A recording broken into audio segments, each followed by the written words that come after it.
Sumatera, ya. Jadi mitra-mitra kita itu banyak yang berkasus, banyak.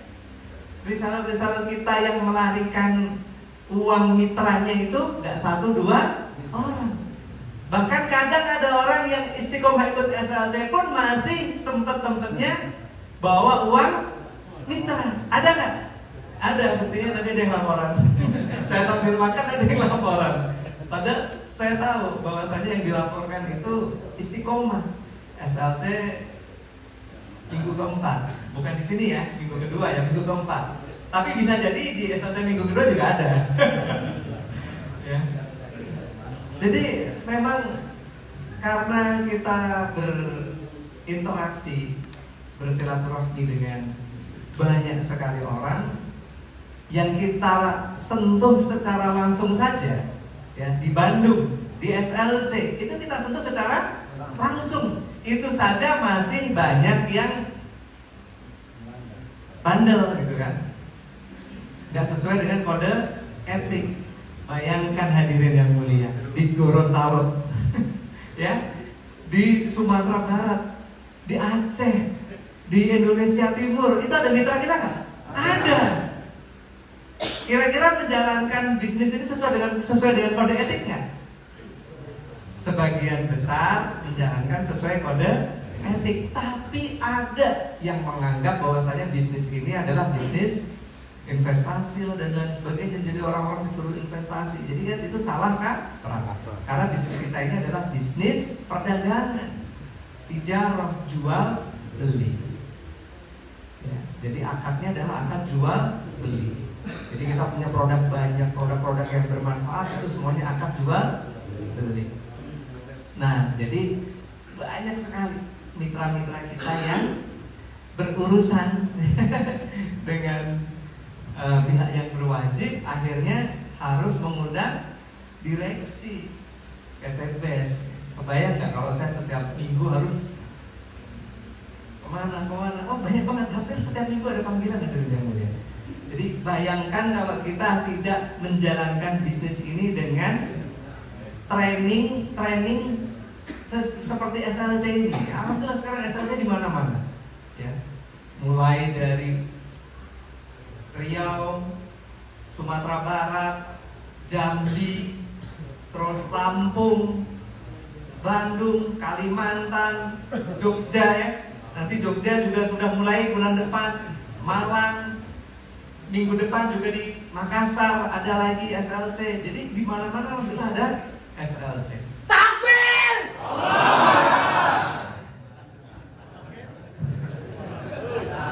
Itu luar biasa, berbahagia. Wajib syukru alaina mada'a lillahi. Artinya apa, Sat? Wajib kita bersyukur kepada Allah selagi masih ada orang yang dakwah. Wajib syukru alaina mada'a lillahi itu dakwah. Jadi ketika baginda Rasulullah berjalan dari Mekah ke Madinah, di gerbang pintu kota Madinah disambut dengan Tala'al badru alaina min saniyatil wada wajaba syukru alaina mada'a lillahi jara. Wajib kita ini bersyukur kepada Allah selagi masih ada orang-orang yang mau dakwah. Takbir!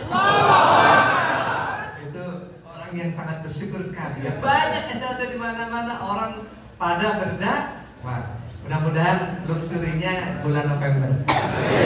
Atau Pink Ambassador nanti GSS November tembus insya Allah. Amin ya rabbal alamin. Ana Indah Doni sampai Didi.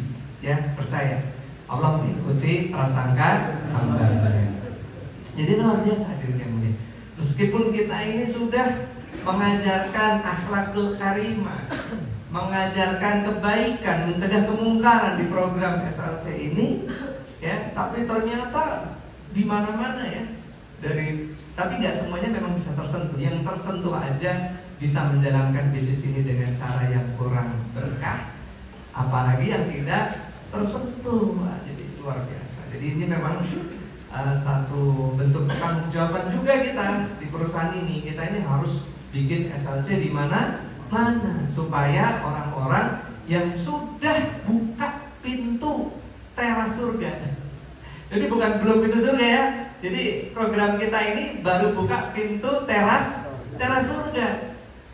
Jadi kita masuk program dakwah ini hati kita tenang hadir. Ya. Kenapa? Karena kita udah tahu tujuan hidup kita ini adalah tujuan kita hidup di jalan dakwah. Allah SWT gak nyuruh kita untuk kaya. Tapi kalau kita dikasih kekayaan gak boleh ditolak. Dan gunakan kekayaan itu untuk dakwah. Allah SWT gak nyuruh kita jadi star ambassador, big ambassador luxury, enggak. Tapi kalau kita dikehendaki Allah SWT jadi star ambassador, jadi big ambassador, jadi luxury ambassador, yaitu kita manfaatkan semua yang dititipkan Allah SWT kepada kita sebagai fasilitas untuk ibadah. Takbir!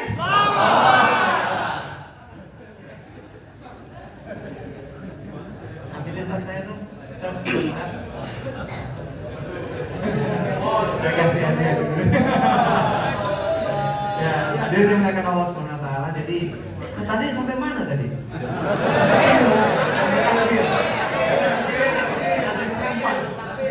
Bagi kotor isinya.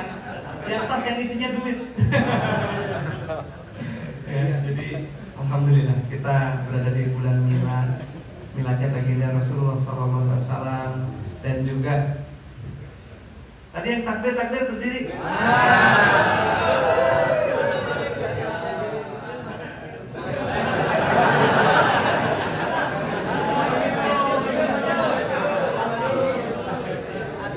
Ini terakhir ya, kalau ada takbir lagi gak saya kasih. Nanti saya takbir semua. Ya. Dari mana Pak? Dari mana rumahnya? Jakarta. Jakarta panas Pak? Gak apa-apa. Di mana? Oh, Masya Allah. Jadi istiqomah di Bandung ya? Ya, gak apa-apa. Alhamdulillah. Sama lagi deh.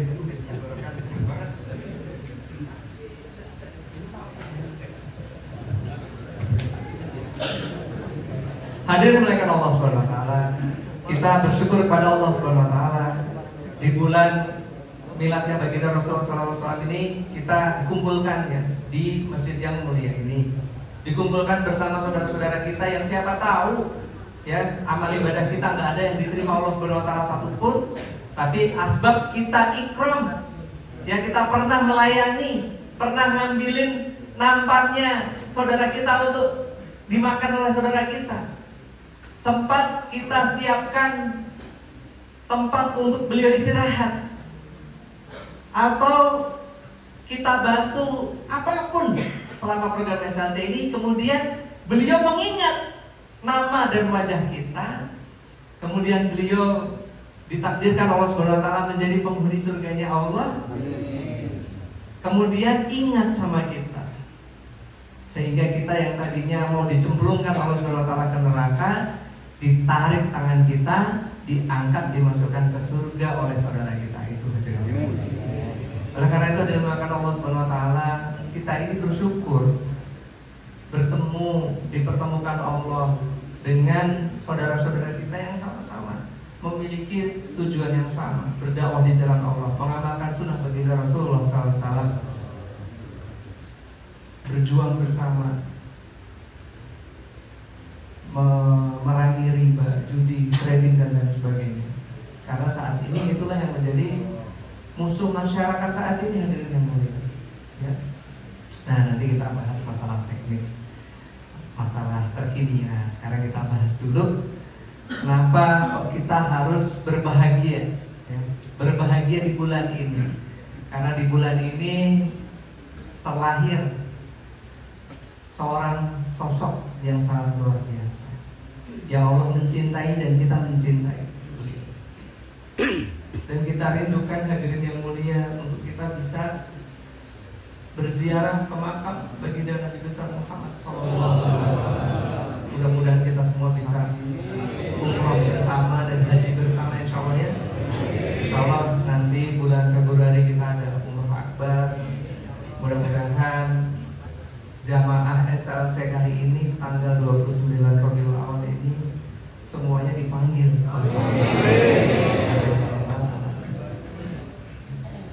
Berkat perjuangan beliau, hadirin yang mulia, beliau itu adalah orang yang sangat kaya, sangat terpandang, keturunan bangsawan.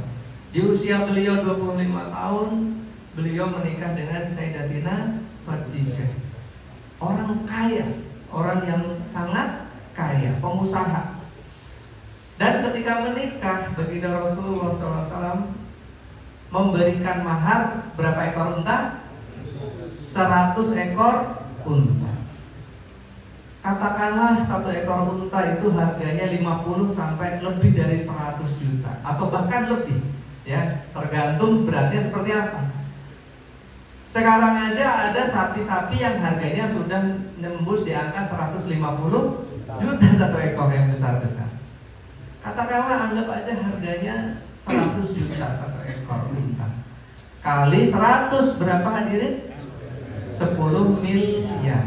Adakah hadirin di antara kita dulu yang menikah memberikan mahar kepada istri kita tercinta mahar senilai 10 miliar?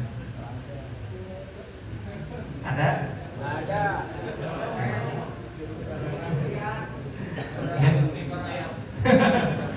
Bukan 100 ekor unta, 100 ekor ayam.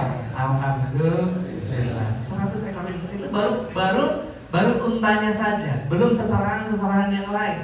Ya. Allahumma shalli wa sallim wa barik ala sayyidina Muhammad. Beliau ini sangat amat kaya, sangat kaya. Kemudian setelah menikah dengan Sayyidatina Khadijah, makin kaya atau jadi miskin? Makin kaya. Pengusaha yang cerdas, al-amin, Satamin. Oh, lagi ceramahnya. Orang yang sangat dipercaya. Kira-kira gini hadirin yang mulia, kita ini kalau mau berbisnis sama orang, yang paling penting kita tahu adalah apa? Orang itu bisa dipercaya atau tidak, benar nggak? Kita nggak ngomongin bisnisnya apa, kita nggak perlu ngomongin produknya apa. Tapi sebelum kita bekerja sama dengan seseorang, yang paling penting dan paling utama adalah orangnya bisa dipercaya atau tidak. Itu adalah modal terpenting dalam membangun sebuah bisnis. Ya. Seperti tadi ada seorang mitra, ya, yang komplain kepada saya, kepada Ustaz Hasan juga selaku di LC bagian kode etik, ya.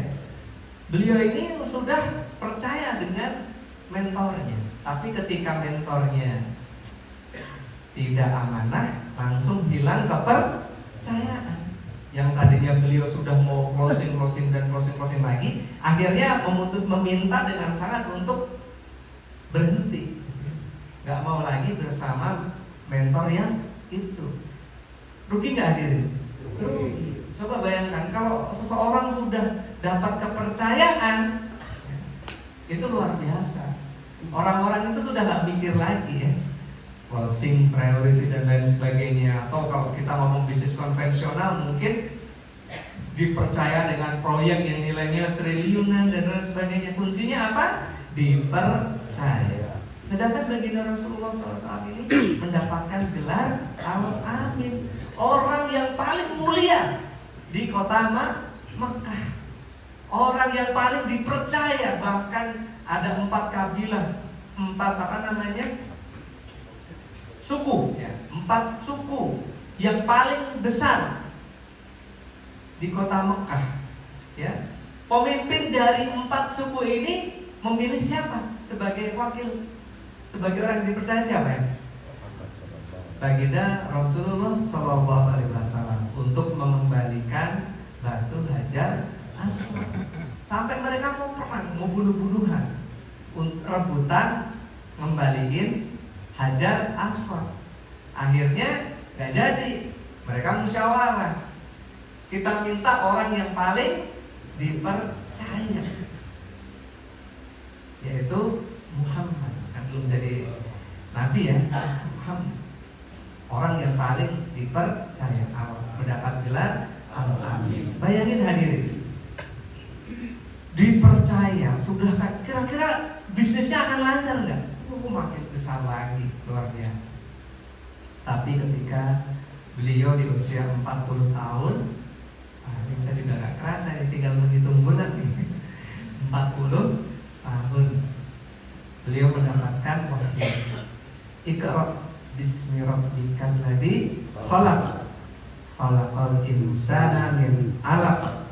Iqra wa rabbukal akram, alladzi 'allama bil qalam, 'allamal insana ma lam ya'lam.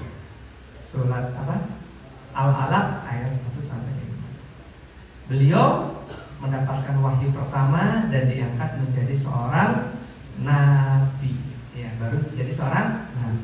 Kemudian beberapa wahyu selanjutnya beliau baru diangkat sebagai rasul. Beliau surat apa itu? Al-Mudatsir ya. Jadi orang yang berselimut. Jadi suruh buka selimutnya, suruh berdakwah. Nah, ketika beliau diperintahkan untuk berdakwah, beliau sudah menjadi seorang rasul, yaitu ngajak orang kepada agama, berdakwah. Kira-kira gimana hadirin yang mulia? Tadi beliau itu adalah orang yang paling baik budinya, paling baik akhlaknya, paling bisa dipercaya. Selama beliau berusia 40 tahun, jadi udah berbisnis. Wah, orang-orang udah luar biasa, kebayang seperti apa. Tapi begitu ketika beliau diangkat sebagai rasul, kemudian beliau mendakwahkan tauhid, la ilaha illallah, la tiada ilaha Tuhan selain Allah. Nah, gara-gara satu kalimat itu, kalimat apa? Thayyibah, la ilaha illallah. Seseorang yang tadinya amat dicintai, amat disanjung, amat wah pokoknya orang paling terpercaya, paling dimuliakan di satu kota Mekah, menjadi orang yang paling dibenci. Hadirin yang mulia, dilempari batu, dilempari kotoran. Allahumma shalli wa barik ala sayyidina Muhammad. Bayangin, baginda Rasulullah itu sudah dalam posisi orang yang paling mulia, ya, orang yang paling kaya, orang yang kaya, salah satu orang terkaya di kota Mekah. Kemudian beliau berdakwah mengharapkan apa hadir? Mengharapkan lebih kaya? Jadi baginda Rasulullah itu yang tadinya usia 25 tahun sudah kaya banget, usia 40 tahun itu sudah mungkin ultra kaya. Tapi ternyata beliau ketika diangkat menjadi Rasul, beliau menghabiskan seluruh hartanya di jalan Allah. Allahu Akbar. Allahumma shalli wa sallim wa barik ala sayyidina Muhammad. Jadi luar biasa baginda Rasulullah SAW itu. Jangan kita pernah berpikir, oh baginda Rasul itu berdakwah supaya dapat kedudukan di dunia. Salah. Beliau itu sudah memiliki kedudukan di kota Mekah itu sebagai orang yang paling dipercaya. Oh biar beliau makin kaya dari dakwah gitu. Justru beliau itu sudah kaya raya. Setelah diangkat jadi Rasul, seluruh hartanya dihabiskan. Nah, jadi jauh sekali sama kita yang mulia. Kalau kita ikut SLC aja tujuannya biar makin kaya, biar lunas hutang. Beda kalau baginda Rasulullah SAW itu beliau berdakwah karena sayang dan risau kepada umat. Nah, kita berkaca kepada diri kita, hadirin yang mulia. Kalau kita saat ini datang SLC hanya untuk pengen kaya, mohon maaf, salah tempat. Di sini bukan jual pesugihan, ya. nggak ada jual tuyul ya di sini ya, nggak ada.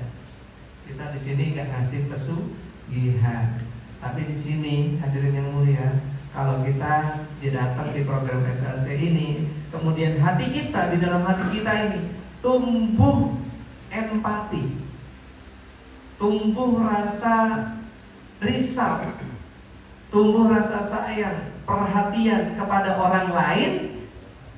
Nah, mungkin detik-detik itulah pertolongan Allah segera datang. Amin. Mungkin selama ini kita usia mungkin berapa tahun? 30, 40, mungkin ada yang 50, mungkin ada yang 60 tahun. Selama ini kita hanya mementingkan diri kita sendiri, perut kita sendiri. Ibadah pun yang kita pikir adalah yang penting ngejar argo pahala ibadah kita sendiri. Kita jarang memikirkan teman kita, tetangga kita, saudara dekat kita, saudara jauh kita. Yang kita pikirkan hanya diri kita sendiri. Bayangkan hadirin yang mulia, apakah itu sifat dari baginda Rasulullah SAW? Baginda Rasulullah SAW setiap harinya, setiap saat, setiap waktu yang beliau pikirkan adalah umatnya. Bagaimana umatnya di belahan bumi sebelah timur, selatan, barat, utara. Kalau ada umatnya manusia yang meninggal belum sempat mengucapkan kalimat La ilaha illallah, beliau risau, kasihan. Karena passwordnya surga adalah kalimat La ilaha illallah. Nah, itu ada di mereka Allah SWT. Passwordnya adalah La ilaha illallah. Oleh karena itu dari dimuliakan Allah Subhanahu wa taala, baginda Rasulullah sering menyampaikan kepada para sahabat, jadidu imanakum, kuatkanlah iman kalian. Para sahabat bingung, kemudian bertanya, kaifa nujadidu imanana ya Rasulullah, bagaimana cara kami meningkatkan iman kami? Padahal para sahabat ini imannya itu udah ribuan kali lipat dari iman kita, hadirin. Kalau kita ini masih mikir, ya, mau berangkat ke SLC ada ongkos enggak, ya. Terus mikir macam-macam. Kalau para sahabat disuruh berangkat jihad, disuruh berangkat perang, sudah enggak berpikir nanti pulang lagi atau enggak. Jiwa raganya, nyawanya sudah diberikan kepada untuk Allah dan Rasulnya. Disuruh mati hari ini pun para sahabat siap.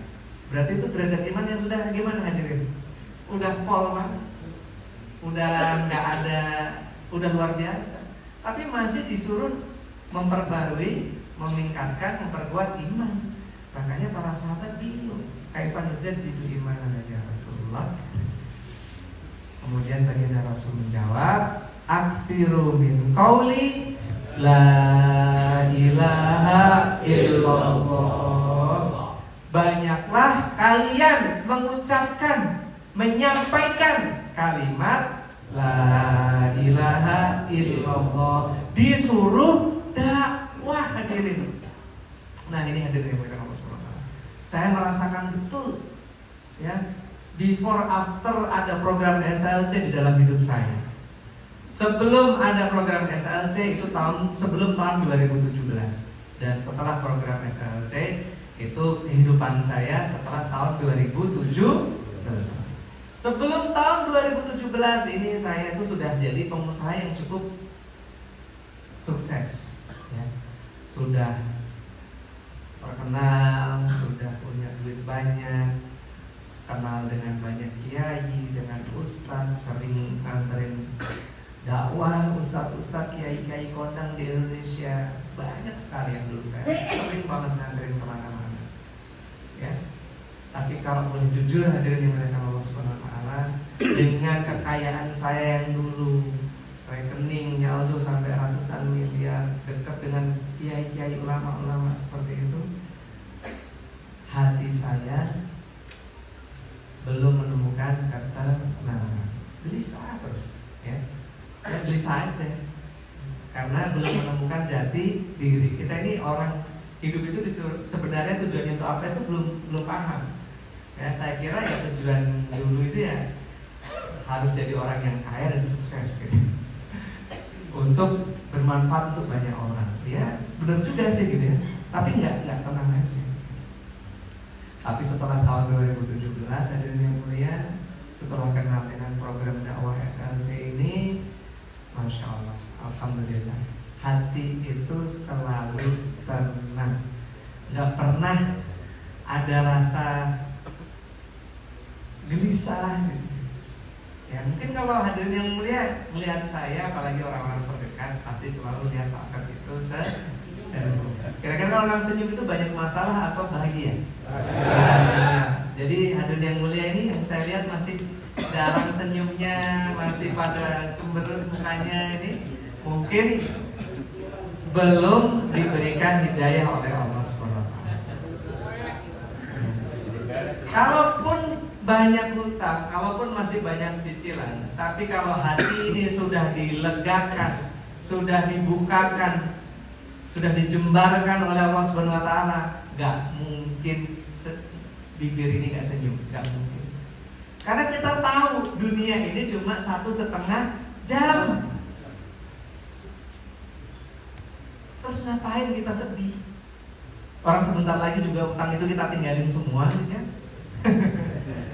Dunia ini sebentar lagi kita tinggalkan semua, dan kita akan geser ke sebuah alam yang dimana alam tersebut kita harus yakin hadirin menjadi raja di surganya Allah. Harus yakin. Kalau kita yakin, kita makin semangat ibadahnya, ya kan?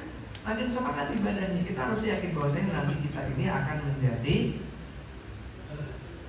penghuni surga. Kita akan menjadi raja. Ya, wajah kita yang sekarang pas-pasan ini kita tinggal semuanya. Gak akan kita pakai. Nanti kita akan digantikan oleh Allah Subhanahu wa taala dengan jasad baru yang ketampanannya lebih tampan dibandingkan dengan Nabi Yusuf. Luar biasa ya. Karena Nabi Yusuf yang kulit dagingnya aja diciptakan dari tanah aja bisa sangat ganteng, tampan sekali, sampai wanita-wanita bangsawan yang tadinya dikasih mangga sama pisau, seketika melihat ketampanannya Nabi Yusuf, sampai lupa yang tadinya harusnya motong mangga malah kena tangan, saking terpesonanya. Itu Nabi Yusuf yang diciptakan dari tanah. Sedangkan kita nanti di surga dan yang mulia, kita diciptakan dari apa? Saya lupa. Bidadari dan penduduk surga itu akan diciptakan dari apa? Bukan cahaya malaikat. Bukan. Ada itu hadisnya, lupa. Pokoknya bukan dari tanah. Dari satu zat yang mulia, yang lebih mulia dari tanah. Kira-kira seperti apa? Luar biasa, tampan sekali. Bahkan sinar wajahnya penghuni surga itu bisa dilihat dari jarak 1000 tahun perjalanan kuda tercepat. La ilaha illallah. Luar biasa. Jadi kita nggak kaya aja gitu ya. Kita misalnya hidup di dunia ini nggak dikasih kaya gitu ya, tapi dikasih jadi punya wajah yang paling tampan sedunia. Itu udah bersyukur nggak? Bersyukur, karena ini jadi aset gitu kan. Bisa jadi foto model, bisa jadi endorse iklan. Ya kayak Cristiano Ronaldo aja. Itu sekali endorse itu kalau nggak salah itu 24 miliar. Nah, sekali posting di Instagramnya. Padahal Cristiano Ronaldo ganteng kan? Tapi paling ganteng sedunia kan? Enggak. Coba bayangin aja, kita nanti dikasih ketampanan yang belum pernah diciptakan jasad setampan itu di dunia. Ya, kenapa? Karena bahan bakunya berbeda. Tanah di dunia sama bahan baku di surga itu berbeda. Sinar wajahnya bisa dilihat. Apalagi diciptakannya dari tanah sengketa ya. Atau tanah kuburan. Ada ya dia. Apa mem ya, mem. Nah, kamu diciptakan dari tanah apa? Oh, kalau orang-orang yang suka ribut melulu itu dari tanah sengketa. Apalagi ya lucu-lucuan kayak gitu ya. Nah, jadi kita akan menjadi penghuni surga yang selalu sehat, nggak pernah sakit, selalu bahagia, tidak pernah bersedih, selalu tenang, tidak pernah takut, bahagia selama-lamanya, tidak pernah ada rasa kekecewaan sedikit pun. Itulah pahala, kenikmatan yang akan dirasakan oleh seorang penghuni surga. Insya Allah kita semua dengan mulia. Oleh karena itu, perlu nggak kita sedih dengan apa yang pernah terjadi di dunia? Tidak perlu. Kalau kita sedih, kita menyesal, kita kecewa, berarti kita mempertanyakan takdir Allah. Berarti kita belum ikhlas dengan takdirnya Allah. Nah, kalau kita bicara masalah ikhlas, saya kemarin mendengarkan cerita seorang kiai yang hadir di rumah saya, kiai besar dari Lampung. Ya, beliau di Lampung itu membiayai kurang lebih 200-an anak yatim. Ya, di pondok pesantren beliau dengan gratis. Kemudian beliau dari Jakarta ketemu dengan Panglima TNI ya, atau Angkatan Darat, Pak Jenderal Dudung itu apa?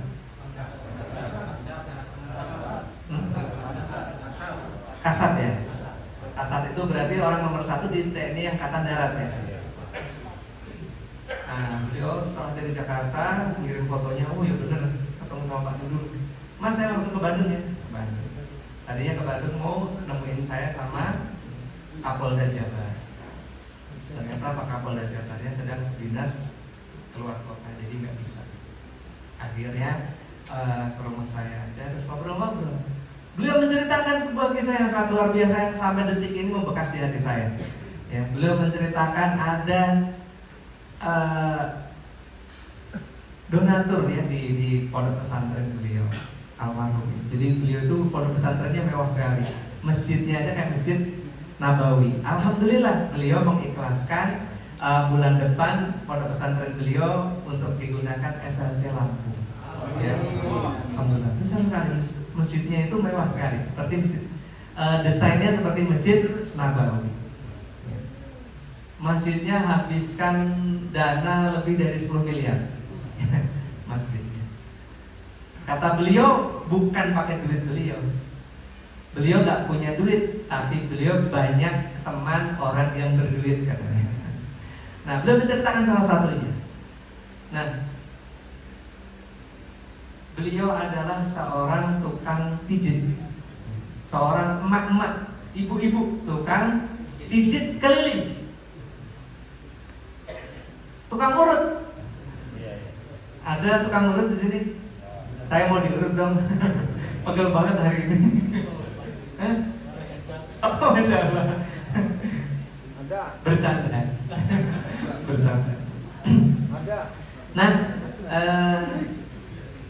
beliau itu ya, si ibu-ibu tukang urut ini setiap kali urut, mulai dari dulu ya udah sekian puluh tahun yang lalu, mulai dari beliau itu bukan remaja ya, mungkin umur 20-an atau berapa gitu.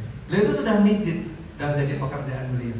Itu beliau dapat mulai dari 10.000, 20.000, itu berarti sekitar sekian puluh tahun yang lalu ya. Udah lama gitu.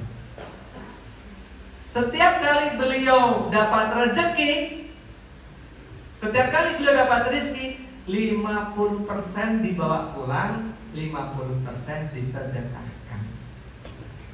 Dari pertama kali ya. Dapat 10.000, 5.000 bawa pulang, 5.000 disedekahkan. Ya, mungkin makin naik tarifnya gitu ya, sampai 50.000, 25.000 disedekahkan, 25.000 dibawa pulang. Kemudian dapat 50.000, dapat 100.000, 50.000 disedekahkan, 50.000 dibawa pulang. Setiap kali, selalu, always, nggak pernah enggak. Dan itu sudah suaminya, anak-anaknya udah paham karakter ibunya seperti itu. Sampai suatu ketika beliau ini orang tuanya wafat dan orang tuanya punya tanah waris. Akhirnya tanah waris itu dijual. Nah, beliau singkat cerita dapat bagian kurang lebih 1 miliar. 1 miliar itu kemudian suaminya bilang, "Ibu, Bu, ini 1 miliar kalau mau disedekahin jangan setengahnya, udah 100 juta aja. Karena kita lagi banyak kebutuhan nih, si anak ini habis nikah, anak ini habis ini tuh perlu biaya ini macam-macam. Kalau kita ngomong biaya ada cukupnya nggak? Nggak cukup. Seperti Pak Ratu lagi bangun rumah puluhan miliar, mau dikasih 20 miliar pun nggak cukup. Dikasih 30, kalau kita ngomong nggak cukup, bisa. Dikasih 50 ya bisa jadi juga, gitu kan? Nggak ada cukupnya. Kemudian anaknya yang pertama, yang kedua, yang ketiga, semuanya ngomong sama. "Mah, Ibu, ya ini contoh aja ya. Saya nggak ngerti jelasnya, tapi beliau menceritakan kurang lebih seperti ini. Kasih dong buat kita sedekah mah secukupnya aja, kan juga di Islam ini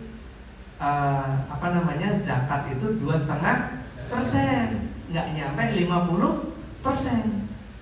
Singkat cerita, si ibu ini tetap mensedekahkan 50%. La ilaha illallah. Luar biasa nggak dia? Luar biasa. Dan akhirnya beliau ini tuh seperti punya karomah. Pokoknya orang yang dipijit sama beliau itu jadi semua aja baik aja, sampai beliau itu dipanggil ke orang-orang yang penting ya, sampai menteri manggil beliau gitu ya. Yang punya sakit, urat kejepit, syaraf kejepit ya, sampai banyak lah. Apalagi kalau orang-orang yang usianya udah 60 tahun ke atas, itu udah pinggang, syaraf kejepit itu udah menjadi penyakit yang wajar gitu. Banyak banget yang termasuk almarhum ayah saya. Almarhum ayah saya itu sampai kurang lebih 1 tahun nggak bisa berdiri karena syaraf kejepit. Kemudian ditangani dengan salah, malah makin salah gitu ya. Harusnya waktu itu di Bandung dirawat, di sini ada fisioterapis langganan saya. Karena COVID akhirnya beliau milih di Solo. Di Solo ditanganin sama orang yang salah, malah makin sakit, makin parah. Tapi alhamdulillah begitu dapat fisioterapis yang bagus, akhirnya beliau sebelum beliau wafat, beliau itu sehat dulu ya, dikasih alhamdulillah kesehatan sama Allah ya, bisa yang tadinya sama sekali tidak bisa berdiri akhirnya bisa berdiri, bisa jalan ya, sudah bisa senyum. Saya lihat videonya itu, kalau ingat nangis lagi gitu. Nah, bisa, beliau udah bahagia gitu, udah senang. Nggak lama setelah beliau dikasih kesehatan, dipanggil oleh Allah SWT. Nah, singkat cerita, ibu ini dipanggil kemana-mana ya. Sampai ada utusan dari kerajaan Brunei. Wah, bisa ketebak gak ini ibu siapa? Belum? Lanjut. Nah, si utusan Brunei ini, dari utusan keluarga kerajaan Brunei ini manggil beliau. Disiapin pesawat kelas bisnis, siapin semuanya. Ayo berangkat ke sana. Ya. Waduh, kan di sini udah banyak janji, udah berangkat sana. Akhirnya beliau berangkat ke sana. Singkat cerita, beliau banyak menyembuhkan keluarga kerajaan di Brunei. Ya. Akhirnya beliau itu diberikan kekayaan yang bighairi hisab, wa tarzuqu man tasya'u bighairi hisab. Akhirnya beliau nyampe pulang ke Indonesia, membangun lebih dari 1.000 masjid. Ibu-ibu tukang urut, membangun lebih dari 1.000 masjid. Salah satunya menghabiskan dana lebih dari 1 triliun, yaitu Masjid Kubah Mas di kota Depok. Kalau kita baru pertama kali lihat Masjid Kubah Mas, kita akan lihat, wah ini orangnya yang bangun masjid ini berlebihan banget ini. Apa nggak mubazir bikin masjid 1 triliun gitu kan? Kebayang kan jadi apa gitu kan? Mungkin kalau orang yang suudon, atau mungkin kita semua yang tidak tahu background dari ibu ini, pembangun masjid ini, kita pasti akan punya pikiran negatif seperti itu. Ini bangun masjid sampai triliunan gini, apa nggak mubazir? Mending disedekahkan. Pasti gitu ya. Saya juga dulu sempat gitu hadirin. Waktu dengar cerita tentang Masjid Kubah Mas itu, ini kubahnya benar-benar berlapiskan emas, betul itu real. Apakah nggak sia-sia gitu? Apakah nggak mubazir?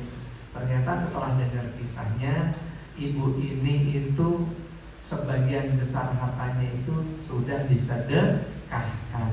Sisa-sisa sedikit dibangun Masjid Kubah Mas. Jadi itu sebagian kecil dari kekayaannya. Kalau buat kita kan duit 1 triliun itu mungkin udah pol-polan gitu ya hadirin ya. Tapi ternyata buat beliau itu adalah sisa-sisa kekayaannya yang beliau itu mungkin sudah punya firasat. Jadi kalau wali ya, orang yang punya karomah itu mungkin udah punya firasat, nyawanya sudah sedikit lagi gitu kan. Akhirnya beliau bangunlah masjid itu. Tapi tetap beliau tuh sedekahnya luar biasa. Ya, ribuan masjid, ribuan pondok pesantren, termasuk pondok pesantrennya Pak Kiai Ismail Zulkarnain yang di Lampung itu, anak yatimnya. Jadi jangan mempertanyakan orang yang membangun masjid sampai 1 triliun ini apa nggak berlebihan. Ternyata sedekahnya mungkin udah puluhan triliun. Tukang urut aja. Wa tarzuqu man tasya'u bighairi hisab. Allah memberikan rezeki kepada orang-orang yang dikehendaki tanpa terhitungan. Insya Allah kita semuanya, kalau kita punya hati ikhlas, dakwah ikhlas, ikut SLC ikhlas, jadi satgas ikhlas, ngisi materi ikhlas. Saya yakin banyak ustadz di sini, ya, banyak orang-orang yang alim ilmunya di sini. Silakan ngisi ke depan, tapi ingat ya, panitianya nggak ngasih amplop. Karena program dakwah ini dari kita untuk kita. Kita di sini berdakwah, dakwah itu entek piro, kudu entok piro. Dakwah itu habis duit berapa, bukan dapat duit berapa. Kalau taklim beda lagi, ya. Kalau kita manggil, jangan dijadikan perkataan Pak Feb ini kalau kita manggil guru ngaji buat anak kita. Kata Pak Feb, kalau dakwah itu harus karena Allah, harus ikhlas, ya beda tuh. Kita belum bisa ngajarin anak kita ngaji, ya. Guru ngajinya ini udah sekolah sampai tingkat perguruan tinggi mungkin, ya. Itu habis biaya berapa? Kemudian kita minta tolong ngajarin anak-anak kita. Itu namanya belajar mengajar. Kalau kita nggak ngasih sesuatu sebagai bentuk terima kasih, ya kita dolim. Beda hadirin, taklim dan dakwah itu beda. Kalau dakwah itu kita itu ngajak orang yang bermaksiat, ngajak orang yang jauh dari agama, ngajak orang yang masih main game slot. Nanti lo hadirin, saya tuh diceritain sama teman saya. Saya kan punya beberapa unit mobil yang saya titipin ke teman saya di showroom di Sunter ya, perusahaan otomotif Sunter ya. Karena saya punya beberapa unit mobil itu memang jual beli, alhamdulillah. Ya, kadang satu mobil itu bisa untung sampai sekian ratus juta. Jadi sambil dilihat, sambil mungkin mitra ke rumah, sambil foto-foto mobilnya, itu ternyata adalah investasi. Bukan sekedar kita cuma pengen mobil dan lain sebagainya, itu bukan. Tapi itu memang saya berbisnis di situ. Saya tuh nitip ada sekitar 3 unit mobil di Sunter. Dan alhamdulillah selama kemarin itu teman saya ini tuh udah sering banget ngejualin mobil-mobil saya. Ya mungkin udah ada 5 unit tambah, banyak banget ya, selama 1-2 tahun terakhir ini. Kalau kita ngomong, kalau cuma 5 unit itu dikit atau Pak? Iya, cuman satu mobilnya harganya MM-an gitu kan. Jadi satu mobil bisa untung 500 juta, ada sekian ratus juta. Nah beliau tuh waktu saya bikin posting di Instagram saya, negara ini rugi lebih dari 400 triliun gara-gara judi slot. Beliau langsung nimpalin, wah betul banget bro, ini orang-orang sales leasing katanya. Ya itu kan bursa otomotif itu kan mobil semua ya. Jadi banyak sekali sales leasing di situ. Itu kalau jam makan siang gue liatin semuanya main slot. Gue nggak ngerti itu pikiran mereka apa. Itu kan bukan game, bukan judi lagi, tapi murni penipuan. Kalau kita judi bola itu masih boleh dibilang judi. Karena kalau tebakan kita betul, misal MU lawan Newcastle, kita bilang MU 2-1. Ternyata jadinya 2-1, berarti menang, ada peluang menang. Nah, sedangkan judi slot itu tidak akan pernah bisa menang, pasti kalah. Jadi nggak bisa dibilang slot itu judi. Salah kalau bilang slot itu judi. Slot itu murni penipuan. Karena semuanya algoritmanya udah disetting. Ya. Kalau pernah tahu nggak hadirin? Di game master itu ada mesin permainan capit-capitan boneka. Ya. Kita mau sejago apapun, ya, bisa pintar apapun, itu ternyata kekuatan capitannya itu disetting oleh si pemilik permainan. Itu bisa dibikin algoritmanya per 10 kali, per 20 kali, per 30 kali, baru dia itu nyengramnya kuat. Jadi rata-rata itu per 30 kali baru cengkramannya kuat. Jadi maupun pas kena, tapi kita ke 29, dia nggak akan bisa nyengkram. Nah kalau kita masukin satu koin lagi, berarti kita permainannya ke 30, cek, dia akan menjadi keras, dia akan bisa ngangkat. Dia udah berhitung, misal satu koin 5.000 kali 30, 150.000, 150.000, satu boneka harga 20.000. Nah dia masih untung, dia dapat 150.000, dia ngeluarin boneka seharga 25.000. Nah begitu ada orang yang dapat boneka, ternyata bisa. Akhirnya anak-anak kecil itu ada main lagi, penasaran lagi. Jadi itu algoritma. Sama juga dengan slot. Slot itu algoritmanya sama seperti itu. Ya, 1 dari 10 itu dimenangkan, 9-nya dikalahkan. Oh ada itu yang menang di slot? Iya ada. 1 dari 10 mungkin, 1 dari 20 mungkin, atau 1 dari 30. Bandar tetap yang akan menang. Harus jauhin hadirin yang itu mengerikan. Indonesia ini nomor 1 pemain judi slot di dunia. Allah SWT berfirman dalam Al-Quran surat Al-Maidah ayat 90-91, ya, judi slot trading, apalagi Indonesia ini luar biasa banyak banget. Forex, indeks, kripto, investasi bodong orang Indonesia ini banyak banget yang mudah dibuai dengan harapan palsu. Allah SWT berfirman, "A'udzubillahi minasyaitonir rajim. In ya ayyuhalladzina amanu innamal khamru wal maisiru wal ansabu wal azlamu rijsun min amali syaitan fajtanibuhu la'allakum tuflihun. Innama yuridu syaitanu an yuqi'a bainakumul adawata wal baghdha'a fil khamri wal maisir wa yasuddakum an dzikrillahi wa anis salati fahal antum muntahun." Ya ayyuhalladzina amanu innamal khamru wal maisir. Wahai orang yang beriman, sesungguhnya minuman keras dan judi itu adalah rijsun min amali syaitan. Minuman keras, judi, mengundi nasib dengan anak panah dan menyembah berhala, rijsun min amali syaitan, adalah perbuatan setan. Jadi kalau kita main judi, minuman keras, itu kita jadi setan karena kita melakukan perbuatan setan. Tinggalkanlah, niscaya kamu akan beruntung. Jadi kalau kita judi nggak mungkin beruntung, pasti rugi. Kalau main riba, ambil riba itu masih kemasukan setan.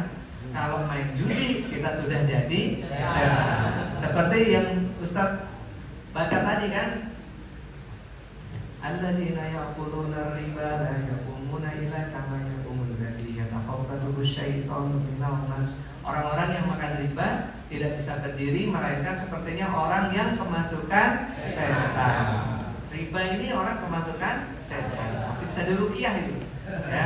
Tapi kalau orang main judi, itu sudah jadi setan. Agak susah memang. Kalau orang udah kecanduan slot, wah itu ngeri. Saya lihat berita-berita itu sampai ada yang ngebunuh, sampai ada yang nyuri, sampai ada yang macam-macam. Ya, ternyata kecanduan judi. Nah ini kita harus sebagai umat baginda Rasulullah SAW, kita harus punya rasa tanggung jawab. Kita sampaikan kepada anak kita sampaikan kepada orang-orang di sekitar kita, bahwasanya itu murni penipuan. Ya. Ngeri hadirin. Bayangin 400 triliun gara-gara slot. Belum lagi yang tahun kemarin. Ya, sebelum tahun ini demam slot, tahun kemarin apa? Judi trading kan? Yang aplikasi kayak Binomo, Quotex dan lain sebagainya itu kalau nggak salah 300 triliun ya. Bayangin setiap tahun rakyat kita ini sebenarnya kaya-kaya deh. Coba kalau semuanya disuruh transaksi beli pupuk aja atau apa, atau buat bangun masjid udah berapa ribu masjid, pondok pesantren udah berapa ribu pondok pesantren, sekian triliun. Ya, ini luar biasa. Duit masyarakat kita menguap. Oleh karena itu yang dimakan Allah SWT, kita harus semangat di program dakwah ini. Wajib bersyukur alaihi. Mada alilahida. Kita ini wajib berbahagia kalau masih ada teman kita jadiin kita SLC. Teman kita masih ada program SLC ini, program ajak-ajak dakwah. Caranya gimana kita bahagia? Bukan hanya sekadar bahagia terus ikut, tapi kita bahagianya, kita tunjukkan rasa bahagia kita dengan ngajak orang sebanyak-banyaknya ikut program SLC, hadirin yang mulia. Ya. Apalagi dengan semangat miladnya baginda Rasulullah SAW ini, mudah-mudahan kita jadi lebih bersemangat gitu. Baginda Rasul aja menghabiskan seluruh kekayaannya untuk dakwah, sedangkan kita di sini insya Allah dengan kita ikut program dakwah ini, bukan kita seperti baginda Rasul jadi harta kita habis gitu, enggak. Tapi kita percaya dengan janji Allah di dalam Al-Quran surat Muhammad surat 47 ayat 7 yang berbunyi, ya ayyuhalladzina amanu in tansurullaha yansurkum wa yutsabbit aqdamakum. Wahai orang-orang yang beriman, jika kalian menolong Allah, maka Allah akan menolong kalian. dan akan memberikan kedudukan di dunia. Nah, jadi kalau kita ikhlas dalam berdakwah, menolong Allah ini gimana caranya hadirin? Kita aja yang pengen pipis aja bisa ditahan nggak? Nggak bisa. Kita ke toilet pipis. Nahan rambut nggak memutih bisa nggak? Saya ini rasanya tuh kayak masih muda. Minggu depan itu saya mau balap lagi di Mandalika, balap motor. Minggu ketiga, minggu keempat ke Mandalika lagi balap lagi. Ya kalau minggu ketiga besok balap Yamaha race, one leg race, jadi khusus Yamaha. Kalau yang minggu keempat ke Jonas Superbike. Ya, kayaknya tuh masih kuat, masih muda gitu. Tapi ternyata kalau dibuka rambutnya, wah udah putih semua. Kita pengen menghentikan pertumbuhan kuku aja kita nggak sanggup. Terus kita gimana cara kita menolong Allah hadirin? Nggak akan bisa. Ya ulama menyampaikan tafsir dari menolong Allah ini adalah kita ambil bagian dalam usaha dakwah, ambil bagian ikut dakwah. Kalau kita sudah ikut dakwah, ikut ngajak-ngajak perbuatan yang baik, mencegah perbuatan buruk, maka insya Allah kita akan menjadi umat yang terbaik. Umat yang terbaik yang ditolong di dunia dan di akhirat. Kita bersyukur hadirin yang mulia menjadi umatnya baginda Rasulullah SAW. Karena umatnya baginda Rasulullah SAW ini Allah menetapkan kita sebagai umat yang terbaik dibanding umat-umat yang lain.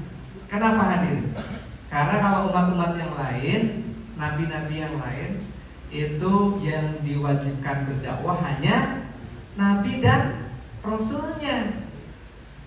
Tapi kalau umatnya Nabi Muhammad Sallallahu Alaihi Wasallam itu semuanya diberikan kewajiban untuk berdakwah. Bayangin, kita ini manusia, tetapi dikasih amanah, dikasih tugas, dikasih tanggung jawab seperti tanggung jawabnya nabi dan rasul. Bayangkan sendiri. Luar biasa kan? Kita dikasih tanggung jawab bangun proyek jalan tol aja udah hebat. Dikasih tanggung jawab ngebangun apa aja kita udah hebat. Ini kita dikasih tanggung jawab ngajak-ngajak orang ke surga, seperti kerjanya para nabi dan rasul.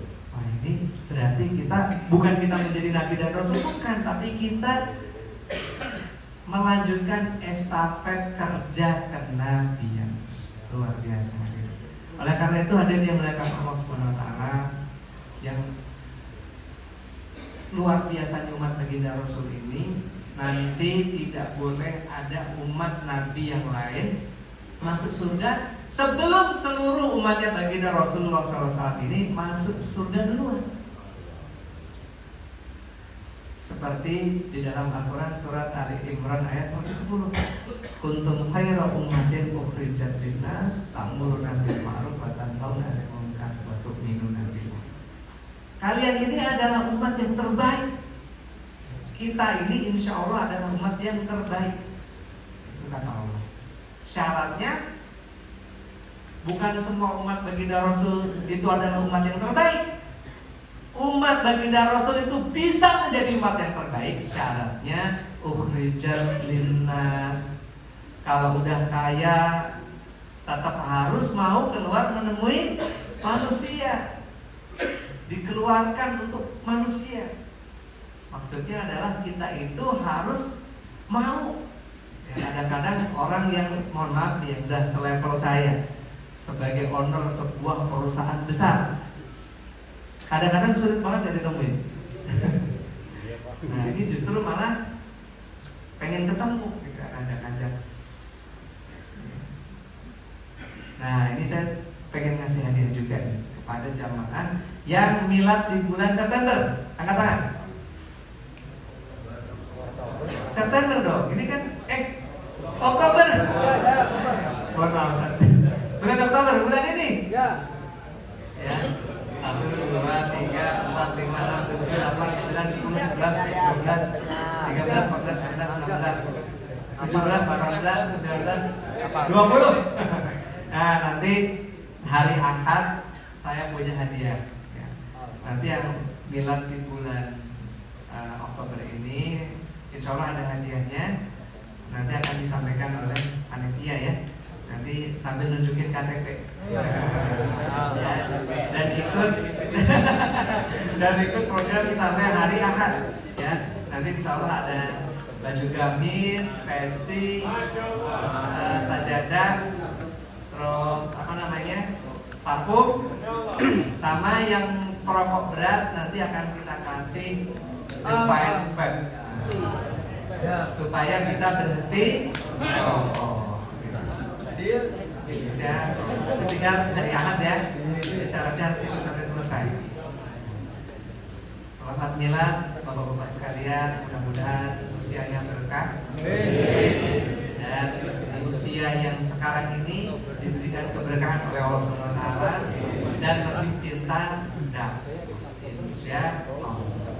Hadirin dengan Allah SWT. Ini baru pembukaan ya, belum masuk materi. Nah sekarang saya masuk materi, insya Allah 1 jam lagi selesai materinya. Cepat kok, cuma 1 jam materinya. Enggak ya. Insya Allah sedikit aja saya ingin menyampaikan ya, bagaimana amalan lunas hutang. Gimana caranya lunas hutang? Adalah taubat.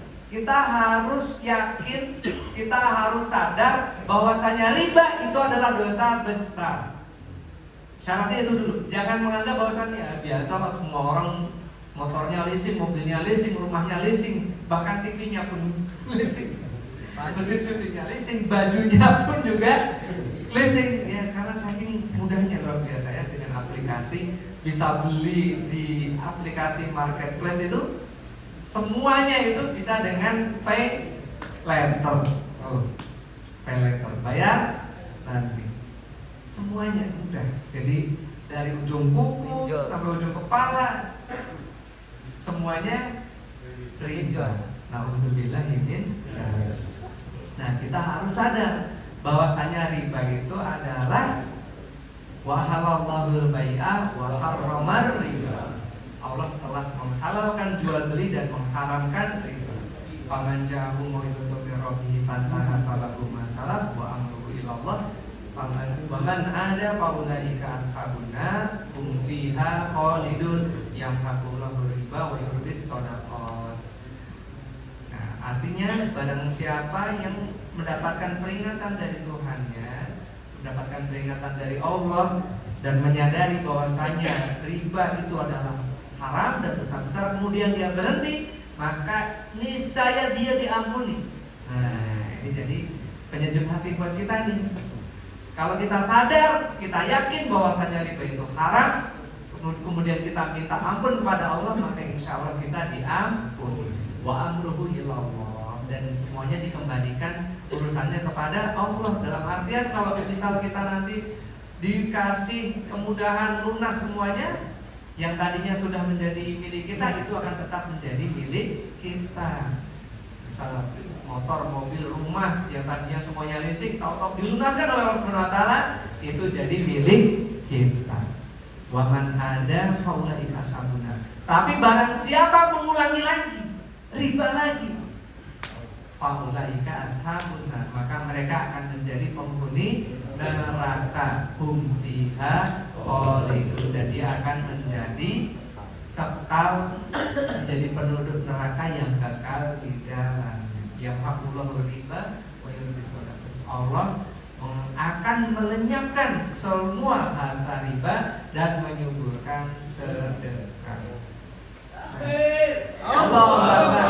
Jadi kalau kita selama ini banyak sekali pengusaha, banyak sekali orang berpikir bahwasanya nggak mungkin kita bangun usaha nggak pakai utang, nggak mungkin. Nggak mungkin kita bisa punya rumah miliaran nggak pakai KPR, nggak mungkin. Nggak mungkin kita bisa beli mobil harga 500 miliar nggak pakai kredit, nggak mungkin. Nah, itu berarti suudzon sama Allah yang hakullahu riba wa yurbis shadaqat. Allah akan melenyapkan semua harta riba dan menyuburkan sedekah. Buktinya apa kalau orang banyak sedekah kaya raya? Ya tadi, yang bangun masjid 1 triliun satu masjidnya, sedangkan beliau telah membangun lebih dari 1000 masjid. Takbir! Dan banyak menyantuni anak yatim.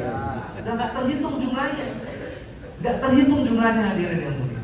Ya, oleh karena itu kita ini harus semangat dakwah, semangat sedekah. Kalau saya kemarin ya sempat, ya itu memang ya kalau Allah itu berkehendak kepada hambanya itu datang di saat yang tepat.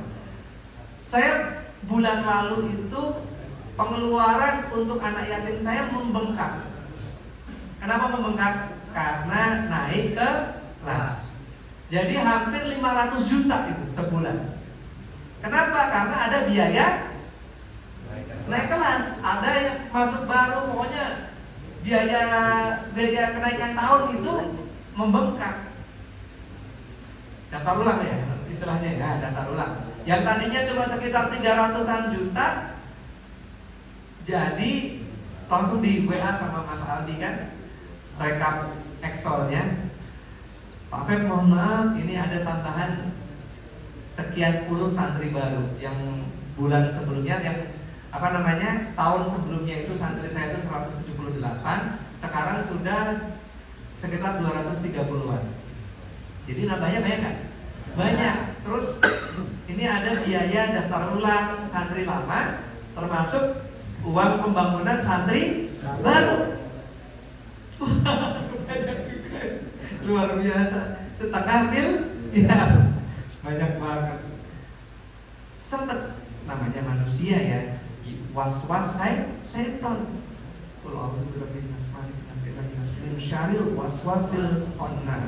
Jadi setan itu udah ngasih hembusan-hembusan yang gak enak aja pasti.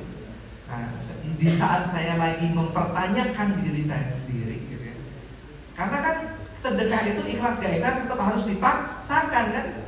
Tapi kadang-kadang kan kita yang sudah merasa ikhlas terus itu jadi setan itu bikin kita bertanya kepada diri kita sendiri, apa nggak sayang duitnya? Loh, setan kan pasti, apalagi yang setan yang menyerang hati saya ini mungkin setan-setan yang kelasnya itu pengusaha juga gitu. Kelasnya kaya-kaya juga gitu ya. Wah, pokoknya gitulah, pokoknya banyak yang menghembuskan gitu. Gak lama tahu-tahu kedatangan tamu Pak Kiai Ismail Zulkarnain yang cerita tentang Ibu Dian Al-Mahri. Wah, saya langsung malu itu. Kita baru sedekah 500 juta sebulan, itu juga nggak nyampe sekian persen dari kekayaan. Itu aja sempat bertanya kepada diri sendiri, apa nggak sayang? Cukup aja lah, nggak usah nambah lagi. Mohon maaf, saya bukan bilang apa nggak sayang, tapi sempat terbesit di hati saya, cukuplah segini, 225 waktu itu ya, 225. Kalau sekarang nambah terus, setiap bulan tuh nambah terus. Ya, waktu bulan lalu September itu tuh 225, sebelumnya 212, terus nambah lagi jadi 225. Saya sampai berpikir kayaknya cukup deh, sepertinya cukup. Kemudian datanglah beliau yang akhirnya membuat saya malu, menceritakan sesosok almarhum Ibu Dian Al-Mahri yang setiap dapat rezeki 50% disedekahkan. Nah, akhirnya dari itulah. Nah, inilah kalau kita disayang oleh Allah, meskipun hati kita ini udah bertubi-tubi diserang ya sama setannya, mungkin setannya itu kelas Israel gitu kan ya, yang punya bom roketnya itu banyak banget gitu ya, sampai kita itu hati kita goyang gitu ya. Tahu-tahu Allah mendatangkan pertolongannya ya. Tahu-tahu ada kiai besar yang Pak Jenderal aja ditelepon aja langsung, ayo siap ketemu sekarang, mau ketemu gitu kan. Mungkin kalau sekarang sekelas Pak Jenderal bintang 4 Panglima Kasat Pak Dudung gitu ya, saya aja nggak ada nomornya gitu. Misalkan ada nomornya, saya telepon, Pak saya mau ketemu sekarang, bisa nggak? Mau nggak beliau ketemu? Belum tentu gitu. Tapi ini beliau ketika kontak langsung bisa ketemu, itu berarti kan kiai besar kan. Tahu-tahu beliau sendiri yang datang ke rumah. dan menceritakan sebuah kisah yang sangat menggugah hati saya. Akhirnya saya memutuskan, insya Allah tidak akan pernah saya tutup yang namanya penerimaan santri yatim hafiz Quran. Takbir!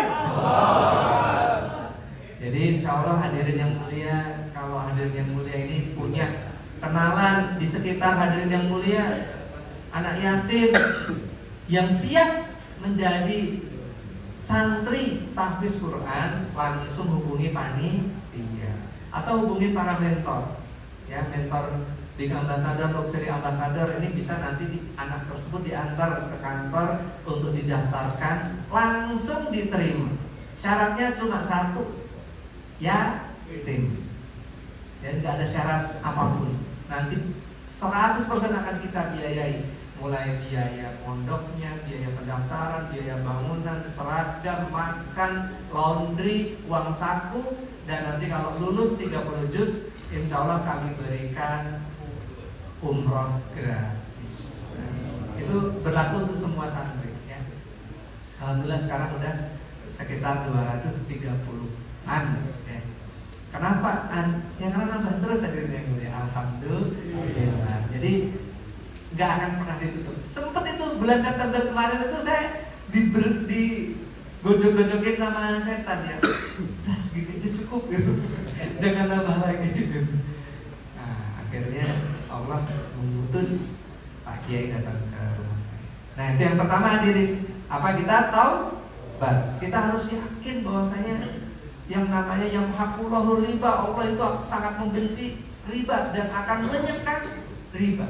Dan Allah akan menyuburkan pelaku-pelaku sedekah. Yang hakullahu riba wa yurbis shadaqat. Jadi kalau orang itu gemar sedekah itu rezekinya tidak akan pernah putus. Gak akan pernah putus. Sedekah ikhlas, dakwah ikhlas, ikram ikhlas, melayani umat ikhlas. Wah, luar biasa. Insya Allah gak akan ada yang namanya kekurangan. Kalaupun dikasih Allah sedikit kekurangan, itu ujian. Ya. Alladzi khalaqal mauta wal hayata liyabluwakum ayyukum ahsanu amala. Itu udah janji Allah. Hidup manusia ini kita diciptakan di dunia ini, ada kematian, ada kehidupan, adalah sebagai ujian untuk mengetahui siapa hambanya yang paling baik amalnya. Jadi meskipun kita ini banyak sedekah, kita banyak dakwah, kita banyak ikram kepada umat, tetap ujian itu tetap pasti ada. Ya, jadi jangan berharap nanti kita udah istiqomah SLC pasti langsung. Ya ada, memang ada. Ya contohnya beliau gitu ya, dikasih tuh rezeki sama Allah tuh nggak berhenti.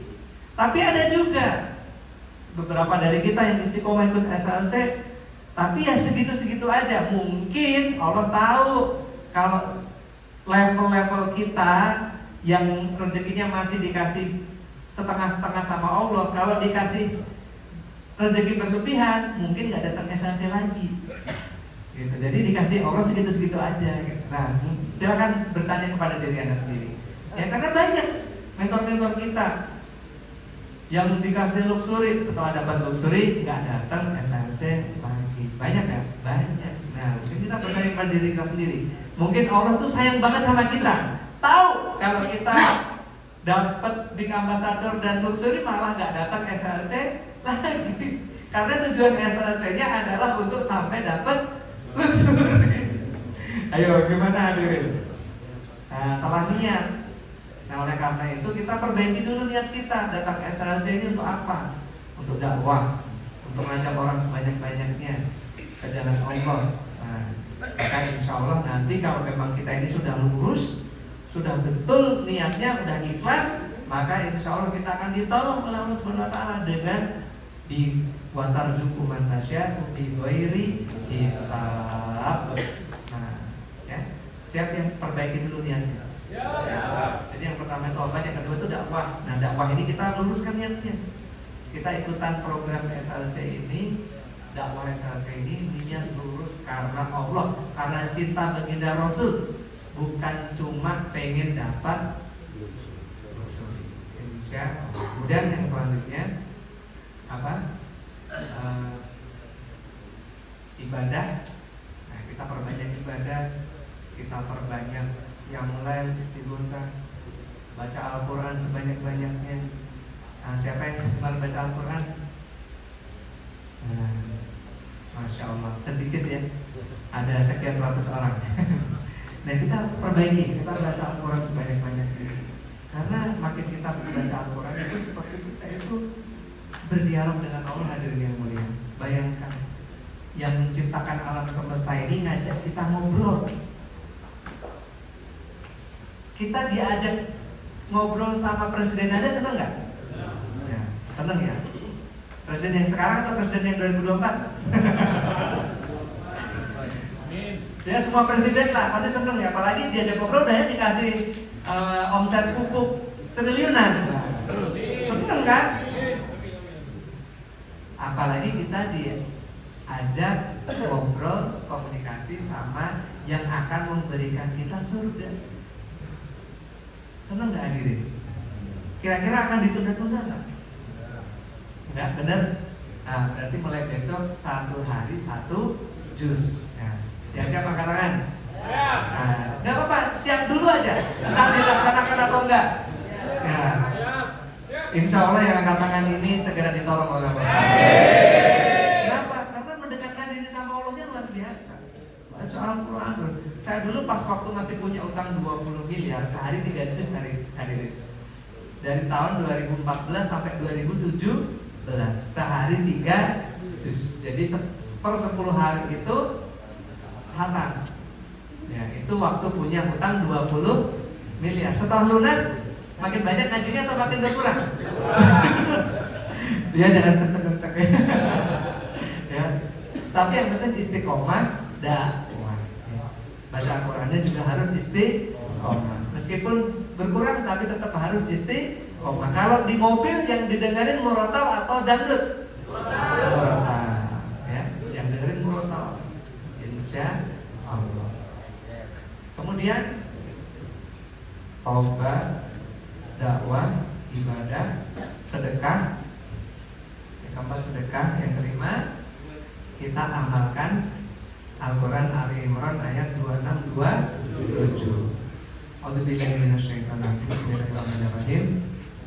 Qulillahumma malikal mulki tu'til mulka man tasya' wa tanzi'ul mulka mimman tasya' wa tu'izzu man tasya' wa tudillu man tasya' biyadikal khair innaka ala kulli syai'in qadir. Tulijul laila fin nahari wa tulijun nahara fil lail wa tukhrijul hayya minal mayyiti wa tukhrijul mayyita minal hayy wa tarzuqu man tasya'u bighairi hisab.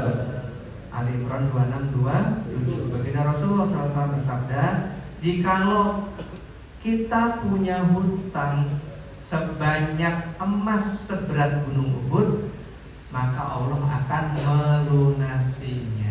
melunaskannya ketika kita mendawamkan Ali Imran 26-27. Dibaca gimana Pak Pep? Dibaca sebanyak-banyaknya. Dan ini termasuk amalan salah satu orang terkaya Indonesia, hadirin yang mulia. Bukan Pak Febrian, bukan, tapi Pak Sandiaga Uno. Beliau itu pernah masuk majalah Forbes dari just 50 under 50. Orang 50 orang terkaya di dunia itu ada di orang Indonesia, Pak Sandi.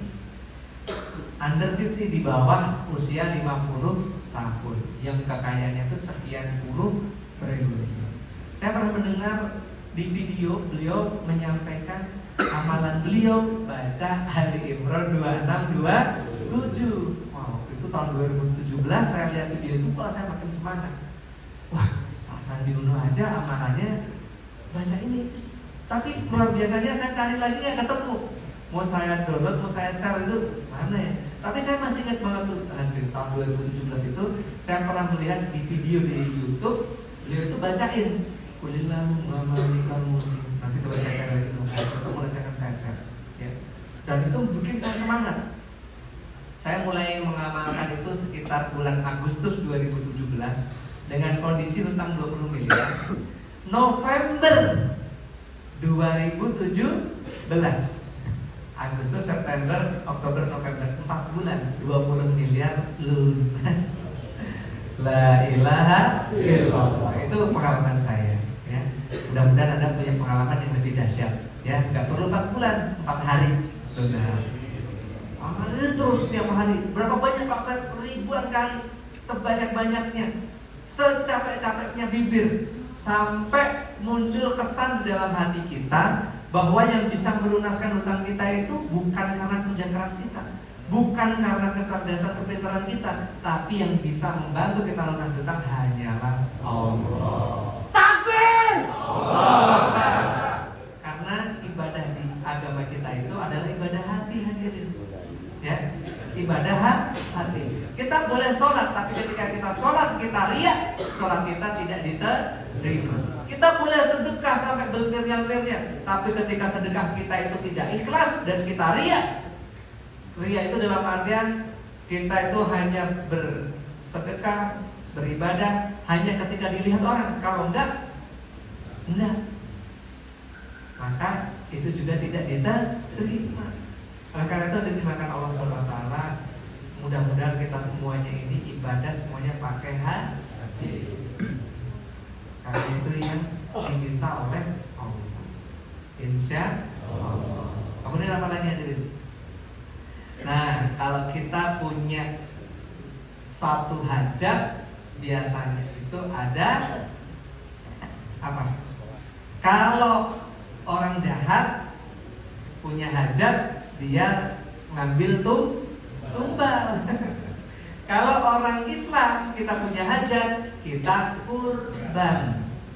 Karena kurban ini yang dimuliakan Allah SWT, sebuah ibadah yang tidak hanya disyariatkan oleh baginda Rasulullah SAW, tapi mulai dari Nabi yang pertama, Nabi Adam. Ya, anak-anaknya waktu memilih jodoh itu disuruh Nabi Adam untuk berkurban. Kemudian nabi-nabi selanjutnya itu semuanya berkurban. Nabi Ibrahim berkurban dan seterusnya sampai Nabi Muhammad. Allah SWT berfirman dalam surat Al-Ghafir surat 40 ayat 79 dan 80. Allahul ladzi ja'ala lakumul an'ama litarkabu minha wa minha ta'kulun wa lakum fiha manafi'u wa litablugu 'alaiha hajatan fi sudurikum wa la yawmal fulki tuhmalun. Allah lah yang telah menciptakan binatang ternak dan binatang ternak tersebut untuk kalian kendarai dan kalian makan, dan ada manfaat lain dari binatang ternak tersebut, yaitu untuk menyampaikan hajat yang tersimpan di dalam hati. Walakum fiha manafi'u, dan pada binatang ternak itu ada manfaat lainnya. Walita badugu 'alaiha hajatan fi sudurikum, yaitu untuk menyampaikan hajat yang tersimpan di dalam hati. Caranya gimana? Dibeli, disembelih. Saat disembelih kita mengucapkan hajat di dalam hati, kemudian dagingnya dibagi-bagikan kepada orang miskin. Dan itu luar biasa gitu. Jangan hanya berkorban setahun sekali. Kalau bisa berkorban setiap hari Jumat. Ya, harus setiap hari Jumat. Alhamdulillah saya istiqomah berkorban domba. Kalau hadirin yang mulia sanggup domba, kalau nggak sanggup ayam. 5 ekor ayam setiap hari Jumat dipotong. Berapa kira-kira? 1 ekor ayam berapa, Ustaz? 50.000. 1 ekor ayam 50.000. Hah? 100.000? Mahal amat. Ayam kampung itu 50.000. Kalau ayam potong biasa, ayam negeri, ayam broiler itu cuma 50.000. Makanya kita bisa beli fried chicken harga 20.000, Pak. Kalau fried chicken dada ayam aja 20.000, masa ayamnya 100? Ya kalau ayam kampung iya memang mahal. Kalau ayam potong itu sekitar 50.000. Setiap hari Jumat kita keluarkan 250.000 beli ayam, kemudian dipotong. Nah, saya kenal banget sama orang yang tukang ojek yang tadinya itu nggak punya apa-apa, bahkan cerai sama istrinya, rumahnya roboh. Gimana itu kondisinya, berat kan? Berat ya. Rumahnya atapnya itu setengah roboh. Datang ke sini sambil posisinya seperti itu dan lagi pisah sama istrinya. Berat ya hadirin? Nah, tapi beliau kalau di SLC minggu keempat itu seperti Ustaz Awan di Barwala.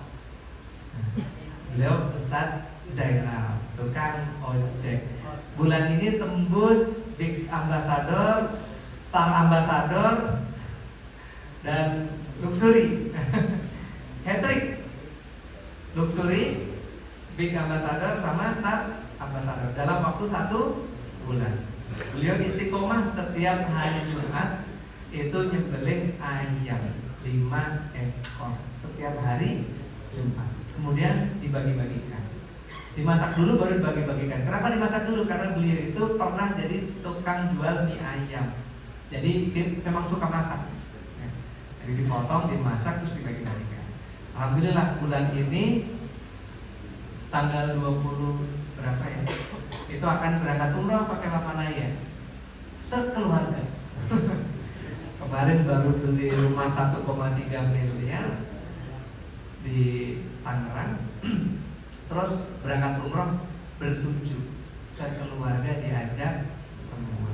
La ilaha illallah. Mudah-mudahan ada semua ya seperti Ustaz Zainal, Pak Zainal.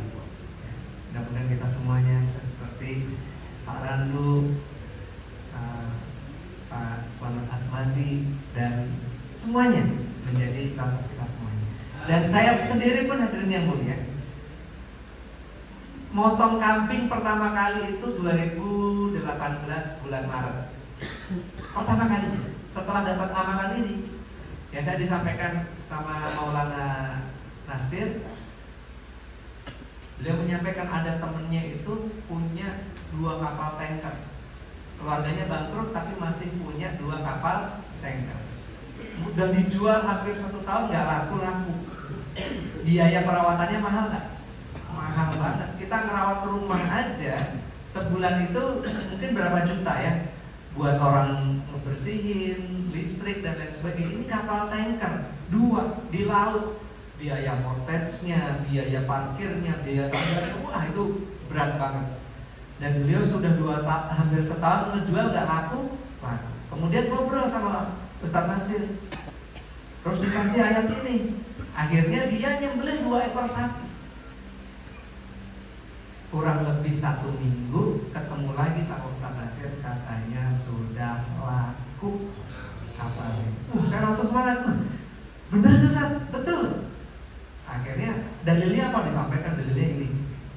Kalau dalam Al-Quran itu banyak dalil-dalil yang tersirat, ini tersurat, jelas gitu gamblang. Kalau kita di dalam surat surat Yasin, kalau kita mau urusan kita dimudahkan oleh Allah Subhanahu Wa Taala, ada nggak di dalam surat Yasin itu bacalah Yasin supaya urusanmu dimudahkan? Nggak ada. Tapi baginda Rasul menyampaikan. Kemudian di surat Al-Mulk bacalah 30 ayat ini supaya terhindar dari azab kubur. Ada nggak? Nggak ada. Tapi baginda Rasul menyampaikan. Jadi ayat-ayat dalam Al-Quran itu banyak yang tersirat. Kemudian dijelaskan oleh baginda Rasul SAW. Tapi Al-Ghafir, surat Ghafir ayat 79-80 ini jelas-jelas manfaat binatang ternak menyampaikan hajat di dalam hati. Oh gitu ya, baik. Nah itu saya langsung nyembelih tuh hari Kamis, kalau nggak salah awal Maret, jam 10 pagi saya nyembelih. Saya pulang ke rumah, di depan rumah saya ada beliau. Ini ya, bener ya? Dia di depan rumah saya. Waktu itu saya masih nggak inget sama Mas Hasan ini, karena sudah bertahun-tahun nggak ketemu. Saya pun nomornya sudah nggak ada, udah hilang. Saya undang nggak? Siapa yang mendatangkan? Allah. Saya prospek nggak? Enggak. Beliau gabung sendiri. Yang menggabungkan siapa? Allah.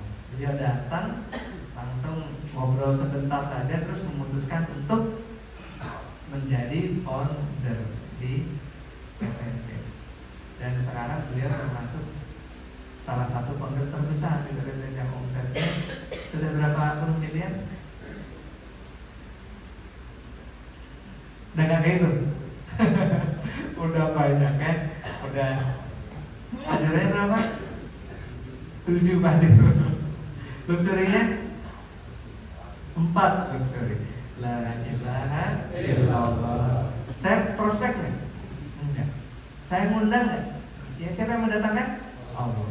Jam 10 saya nyembelih, jam 11 saya nyampe rumah, beliau nunggu di depan rumah. Terus masih ingat nggak? Waktu kita makan sate ada yang nelpon saya. Orang mau beli ruko. Padahal ruko tersebut 9 tahun nggak bisa saya tempatin. Kenapa? 2009 saya beli, ternyata teman saya yang menjual ruko tersebut dengan harga murah, ternyata dia bawa investasi bodong. Rukonya dijual mau kabur. Saya beli, nggak tahu apa-apa. Tahu-tahu didatengin polisi, didatengin TNI. Ternyata mereka orang-orang yang terlanjur investasi sama teman saya, bawa duit kabur 60 miliar. Makanya saya bingung, ruko di MTC dijual 800 juta, kemurahan gitu ya. Karena pasaran itu sekitar 1,5 miliar. Dijual cuma 800 juta, bisa langsung saya beli. Ternyata setelah saya beli malah repot, ditolongin polisi, tentara gitu. Akhirnya ruko itu 9 tahun nggak bisa saya pakai. Saya tulis dijual langsung disobek sama orang-orang. Nah, setelah saya nyembelih jam 1 siang, tahu-tahu ada orang nelpon, ini dengan Pak Febrian, dia betul. Yang punya ruko ya Pak ya? Iya. Dijual Pak? Iya dijual. Dijual berapa? Saya asal celetuk 1,8 miliar. Langsung dia minta nomor rekening, langsung transfer DP, gak ditawar. Minggu depannya dilunasi, bayar cash, nggak pakai KPR. La ilaha illallah. Padahal saya nyembelih dombanya cuma 1,5 juta. Setelah nyembelih, didatangkan Allah Ustadz Hasan, jam 1 siang dikasih Allah duit 1,8 miliar. Nah, ini mudah-mudahan Anda bisa merasakan ya, ajaibnya bagi-bagi daging ke orang lapar.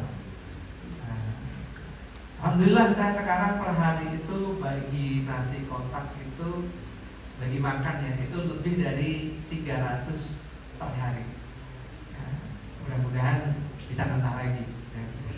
Saya bagi di Bandung, di Jakarta, di Tebet. Jadi kita hidup ini yang makulah beribau yuri sodapat, banyak-banyak sedekah. Indonesia Allah. Kalau kita berhusnuzon sama Allah, ternyata Allah itu maha kaya dan bisa mengkayakan siapapun yang Allah kehendaki. Insya Allah. Alhamdulillahirobbilalamin. Hadirin yang dimuliakan Allah Subhanahu wa taala. Yang terakhir adalah minta doa restu sama orang tua.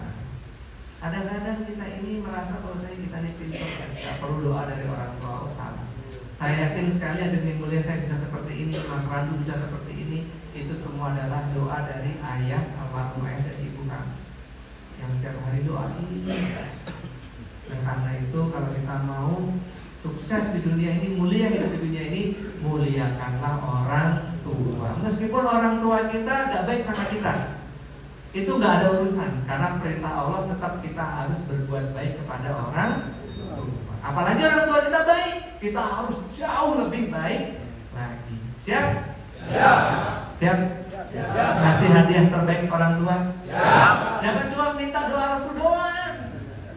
Minta doa restu sambil ngasih hadiah. Kasih apalah, makanan yang enak, umroh. Nah, umroh mungkin ya itu niatkan ya, niatkan. Mungkin kalau sekarang buat lunas utang aja belum, masa langsung umroh orang tua ya. Itu niatkan, boleh itu niatkan. pokoknya rezeki pertamaku, star ambassador mokes pertamaku buat ngumrohin orang tua. Boleh nggak? Boleh aja.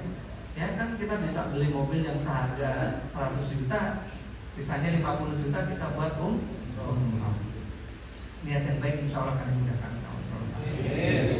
Selain kita bermaaf-maafan, berbuat baik, minta doa restu sama orang tua, kita maafkan semua orang yang pernah mendolimi kita. Ini agak berat nih. Memaafkan semua orang yang pernah mendolimi kita.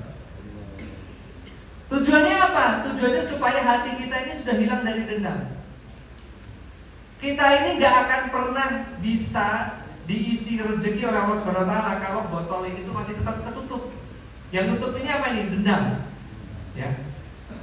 Ini mau dikasih air nggak akan bisa masuk meskipun airnya tinggal dikit. Meskipun ini kosong, utangnya banyak, duitnya cuma segini. Mau dikasih rezeki nggak bisa karena ada yang nutupin nih. Apa yang nutupin rezeki kita ini? Rezeki kita ini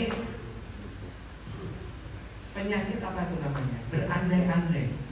Seandainya dulu aku nggak ketemu orang ini, seandainya dulu aku tidak investasi ke orang ini, seandainya dulu aku nggak gampang ketipu sama orang ini. Berandai-andai, seandainya menyalahkan kodok dan kodarnya Allah, mempertanyakan keputusan Allah, menyesali atas keputusan dari Allah. Apa yang terjadi? Allah juga tidak akan ridho sama kita. Kalau kita nggak ridho sama keputusan Allah, maka Allah tidak akan ridho sama kita. Nah, kalau kita mengikhlaskan semua orang-orang yang pernah mendolimi kita, jadi hati kita ini udah plong. Bisa nggak aja? Ini berat sih. Saya ada perlu 3 tahun untuk maafin orang yang mendolimi saya. Begitu ketemu SLC, alhamdulillah saya udah maafkan. Tadinya sih saya emosi banget. Kenapa? Karena perusahaan yang saya bangun, modal dari saya, karyawan dari saya, manajemen dari saya, staff saya pindahin semua ke sana. Termasuk jaringan distribusinya saya yang buat. Tahu-tahu setahun berjalan, saya diminta wakafkan semua saham saya yang 90%. Jadi saham saya 90%, beliau saya kasih 10%. Saham bukan invest duit, bukan, hanya golden share, saham kosong tadi. Tapi akhirnya di tengah perjalanan dengan kepintaran beliau, manajemen di perusahaan itu diganti satu persatu sama dia. Sampai akhirnya saya datang ke kantor itu kayak orang asing, karena semua lini divisi itu orang beliau. Akhirnya satu titik 2015 saya diminta, udah Mas Feb, biar saya impol di sini, udah yang punya masuk diwakafkan aja untuk pondok kok gitu. Oh ya, saya langsung waktu itu nggak minta berapa rupiah, saya langsung tanda tangan. Karena niat saya lurus, pengen sedekah. Bayangin hebatnya ada 90% loh. Saya tanda tangan tuh, saya kasih semuanya. Saya kasih semuanya. Kemudian selang 1 tahun saya dengar perusahaan itu berkembang pesat. Duitnya malah dipakai buat beli klub sepak bola. Bukannya dulu katanya buat pondok pesantren. Saya tanya-tanya pondok pesantren di sana bayarnya mahal, nggak gratis. Akhirnya emosi kan, marah. Saya kondisinya lagi agak sedikit terpuruk. Dia pakai duit umat dipakai buat beli saham inilah, saham itulah yang nggak jelas. Jadi emosi, marah. Ditambah lagi dibumbuin sama istri tercinta. Ngapain sih perusahaan kamu yang kakak yang bangun kok dikasihin? Ya, yang tadinya saya udah ikhlas, jadi nggak ikhlas. Memang ya gitu. Tapi alhamdulillah 2017 ikut program SLC, ikut istighosah, akhirnya benar-benar saya bisa ikhlas. Nggak ada lagi dendam sekecil apapun. Dan biar itu semua yang dulu ngasih Allah, yang ambil Allah. Bukan orang itu yang ambil Allah melalui orang itu. Jadi kita ini harus punya ilmu tauhid bahwasanya semua yang pernah mendolimi kita, ambil duit kita, mencelakakan kita, nipu kita, ya Ustaz ya, itu adalah Allah yang ngatur melalui orang-orang itu. Nah, kalau kita sudah bisa mengikhlaskan, maka seperti tutup botol ini terbuka, maka Allah akan isi sampai berlimpah-limpah, sampai tumpah, berkah melimpah, insya Allah. Siap hadirin yang mulia? Gimana? Siapa yang sudah memaafkan semua orang? Saya. Alhamdulillah. Pegang dadanya, udah plong? Bisa senyum? Bisa. Karena ingat ya, semuanya yang ngatur Allah. Ya, kita maafkan semua orang. Kenapa? Karena semuanya adalah yang ngatur Allah. Insya Allah setelah ini Allah punya rencana yang indah untuk kita semua. Amin. Alhamdulillah. Dan jam 10 saya tutup ya. Kita tutup dengan doa. Bismillahirrahmanirrahim. Alhamdulillahirabbil alamin. Hamdan yuwafi wa yukafi'u mazidah. Ya Rabbana lakal hamdu kama yanbaghi li jalali wajhika wa li sultanik. Allahumma shalli ala sayyidina Muhammadin wa ala ali sayyidina Muhammad. Rabbana la tuzigh qulubana ba'da idh hadaytana wa hab lana min ladunka rahmah innaka antal wahhab. Rabbighfir li wa li walidayna warhamhuma kama rabbayana shighara. Rabbana hab lana min azwajina wa dhurriyyatina qurrata a'yunin waj'alna lil muttaqina imama. Rabbi ij'alni muqimas sholati wa min dhurriyyati. Rabbana wa taqabbal du'a ya Allah ya Razzaq dzul quwwatil matin. Urzuqni ya Ghaniyyun Hamid ya Ghaniyyun Halim ya Ghaniyyun Karim.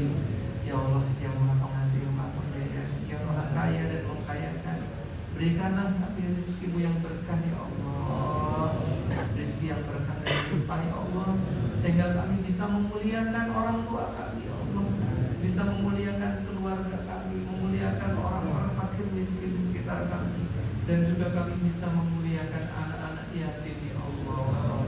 Jadikanlah kami sebagai orang tua angkat dari anak-anak yatim ya Allah, sehingga kami bisa memuliakan anak yatim menjadi hafiz Quran ya Allah.